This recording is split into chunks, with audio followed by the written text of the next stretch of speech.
Welcome to టీ10. నేను రేవతి. ఒక దశాబ్దం క్రితం దేశ రాజధానిలో కాన్స్టిట్యూషన్ క్లబ్ ఆఫ్ ఇండియాలో వికలాంగ మహిళపై జాతీయ సదస్సు జరిగింది. దీనికి ముఖ్య అతిథిగా ఓ బ్యూరోక్రాట్ ను ఆహ్వానించారు. ఆయన మామూలుగానే ఆలస్యంగా వచ్చారు. నేనేమి నిపుణుడిని కాను అంటూ ప్రసంగాన్ని ప్రారంభించారు. ఆ తర్వాత వికలాంగుల డిమాండ్లను అపహాస్యం అపహేళన చేసేలా మాట్లాడారు. అంతేకాదు తన వ్యాఖ్యలను ఆధారంగా చేసుకుని విధాన పత్రం రాయవచ్చునని ప్రగల్భాలు పలికారు. అధికారి మాటలతో సదస్సుకు వచ్చిన వారందరూ నిశ్చేష్టులయ్యారు. నాటి నుంచి నేటి వరకు కొందరు సీనియర్ అధికారుల ప్రవర్తనలో ఎలాంటి మార్పు రాలేదు. దృష్టి వైకల్యంతో బాధపడుతున్న ఐఏఎస్ అభ్యర్థులు పోస్టింగ్ల కోసం న్యాయస్థానాలను ఆశ్రయించాల్సి వస్తుంది. ఇప్పుడు దేశంలో వివిధ రకాల వైకల్యాలతో ఉన్న అనేక మంది ఐఏఎస్ ఐపీఎస్ అధికారులు తమ విధులను సమర్థవంతంగా నిర్వహిస్తూ ప్రశంసలు పొందుతున్నారు. ఎల్వి సుభాష్, ఇరా సింగల్, ప్రాంజల్ పాటిల్, సుఖ్ సోహిత్ సింగ్, ఉమ్మల్ ఖేర్ వంటి వికలాంగ అధికారులు తమకంటూ ఓ స్థానాన్ని సొంతం చేసుకున్నారు. అయినప్పటికీ క్షేత్రస్థాయి పనులు నిర్వహించడంలో, పరిపాలన సంబంధమైన బాధ్యతలను నిర్వర్తించడంలో వారి సమర్థతపై సీనియర్ సహచరులు కొందరు అభ్యంతరాలు వ్యక్తం చేస్తూనే ఉన్నారు. ప్రాణాంతక కోవిడ్ తో పోరాడారు. 2020 ఫిబ్రవరిలో కోవిడ్ సమయంలో ఇంటి నుంచి పనిచేసేందుకు స్మితా సబర్వాల్ సిద్ధమయ్యారు. కానీ అదే సమయంలో శారీరకంగా వికలాంగుడైన ప్రఖ్యాత anaesthesiology doctor RS Rautela GDP ఆసుపత్రిలో మెడికల్ ఆఫీసర్ గా నిధులు నిర్వహించారు. ప్రాణాంతక కోవిడ్ సంక్షోభ నివారణలో తన వంతు పాత్ర పోషించారు. ఓవైపు అధికారుల ఉదాసీనతతో పోరాడుతూనే మరోవైపు ప్రాణాపాయ స్థితిలో కొట్టుమిట్టాడుతున్న రోగుల బాగోగులు చూశారు. ఉత్తరప్రదేశ్ సరిహద్దులో నిలిచిపోయిన ఆక్సిజన్ ట్యాంకర్లను ఆసుపత్రికి రప్పించి రోగులకు వైద్య సేవలు అందించారు.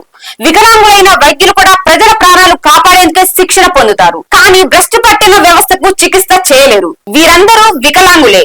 వికలాంగుడైన ఓ సర్జన్ పై మీరు విశ్వాసం ఉంచగలరా అంటూ స్మితా సబర్వాల్ చేసిన ట్వీట్ పై నెటిజన్లు తీవ్రంగా స్పందించారు.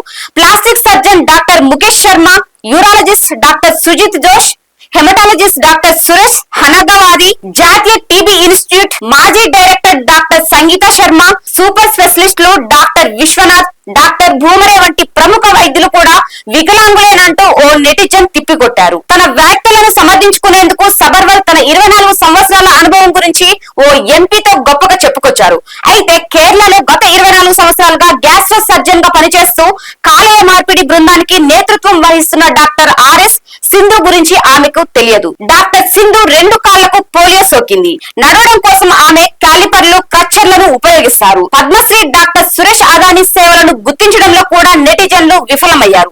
ఎందుకంటే వికలాంగులైన పలువురు ఫిజిషియన్లు తమ సమయంలో చాలా భాగాన్ని రోజువారీ అడ్డంకులతో పోరాడేందుకు వినియోగిస్తుంటారు. వికలాంగుల కోటపై నీట్ ఆయోగ్ మాజీ సీఈఓ మండిపడ్డారు. కానీ జీడీపీలో ప్రజారోగ్యంపై పెడుతున్న ఖర్చును పెంచడానికి మాత్రం ఆయన చేసిందేమీ లేదు. మన దేశంలో ప్రజారోగ్యంపై పెరుగుతున్న ఖర్చు భూటాన్, నేపాల్, శ్రీలంక, మయన్మార్ దేశాల వ్యయంతో పోలిస్తే తక్కువే. పైగా అవేవి సంపన్న దేశాలు కావు.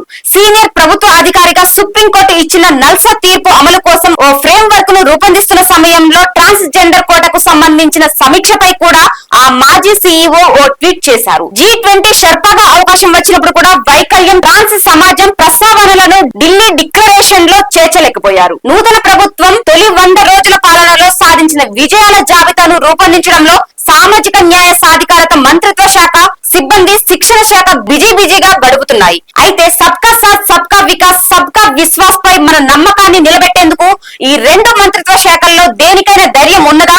1968వ సంవత్సరపు అఖిల భారత సర్వీసుల ప్రవర్తన నిబంధనలోని రూల్ 7 ప్రకారం తప్పు చేసే అధికారులను శిక్షించగలవా? వీరందరూ ఒకే కోవాలోని వారే.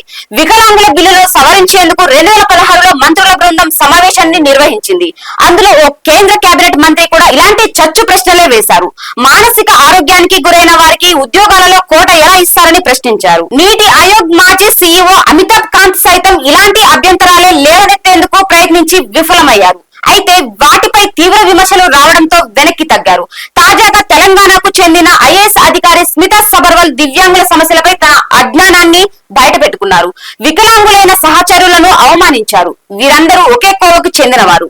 వికలాంగులను హేళన చేసి ఆత్మ సంతృప్తి పొందుతుంటారు. ఇది ఇవాల్టి న్యూస్. చూస్తూనే ఉండండి టీ10.